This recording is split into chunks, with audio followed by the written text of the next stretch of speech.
Hampir setengah abad yang lalu, Afrika dianggap jadi gurun yang mengerikan. Terlepas dari konflik dan bencana kemanusiaannya, muncul kisah tentang adanya rezim kekaisaran kanibal di Afrika Tengah. Pemimpinnya adalah Jean Bedel Bokassa. Ia mengambil alih kekuasaan melalui kudeta militer pada tahun 1966. Dan kemudian memproklamirkan dirinya sebagai Kaisar Afrika Tengah 10 tahun kemudian. Ia lahir dengan nama kecilnya, Bokassa Mokboundoulo. Sang kaisar lahir di Bobangui, sebuah desa di Afrika Khatulistiwa Prancis, pada tanggal 22 Februari tahun 1921, salah satu dari 12 bersaudara dari anak seorang kepala desa. Menariknya, dalam upacara pelantikannya, ia tampil mentereng dan megah. Bahkan disebut-sebut bahwa upacara pelantikannya hampir membuat negara miskin tersebut bangkrut. Bokassa bukan kaisar sembarang, melainkan bahwa ia juga seperti monster. Pemerintahannya sangat keji, bahkan di benua yang terkenal dengan diktatornya yang brutal. Ia seperti memimpin kekaisaran kanibal yang memurahkan membunuh dan memakan manusia. Ia terkenal dengan sifat sadisme. Dalam suatu kasus kriminalitas atau sebut saja pencurian, Bokassa memerintahkan agar pencuri dipukuli, biasanya dengan palu dan rantai.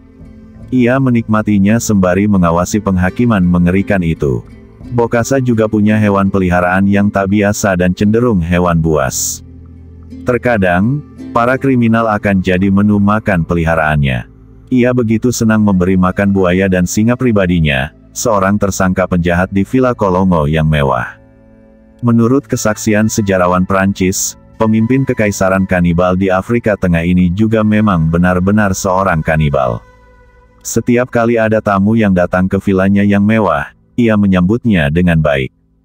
Ngerinya, setiap tamu yang datang akan dihidangkan menu daging-dagingan yang ia ambilkan dari dapurnya.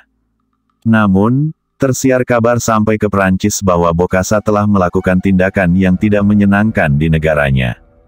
Ia membuat citra bengis di hadapan publik Prancis yang simpatik padanya sebelumnya.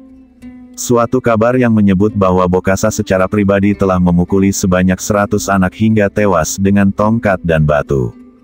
Karena mereka menolak mengenakan seragam sekolah yang diproduksi pemerintah. Pada tanggal 20 September tahun 1979, pasukan khusus Prancis menggulingkan Bokassa dalam kudeta militer yang dilaksanakan secara hati-hati. Dan tak diketahui kekaisaran Afrika Tengah itu. Hal ini menjadi akhir bagi pemerintahan Bokassa. Namun, warisan Bokassa tampaknya masih tetap lestari. Bahkan kanibalisme kembali muncul di Bangui setelah kejatuhan kekaisaran kanibal Bokassa. Baru-baru ini muncul video tentang seorang pria yang menyebut dirinya telah menyalurkan warisan Bokassa. Setelah membacok seorang pria muslim sampai mati, memasak dagingnya di jalan, dan memakan anggota tubuhnya. 3,5 dekade yang lalu, pemerintah Perancis berdiam diri dan membiarkan Bokassa memangsa warganya dengan kejam. Namun kemudian, mereka mulai menyadari lalu memaksa rezim kekaisaran kanibal yang bersifat kebinatangan tersebut untuk turun dari kekuasaannya.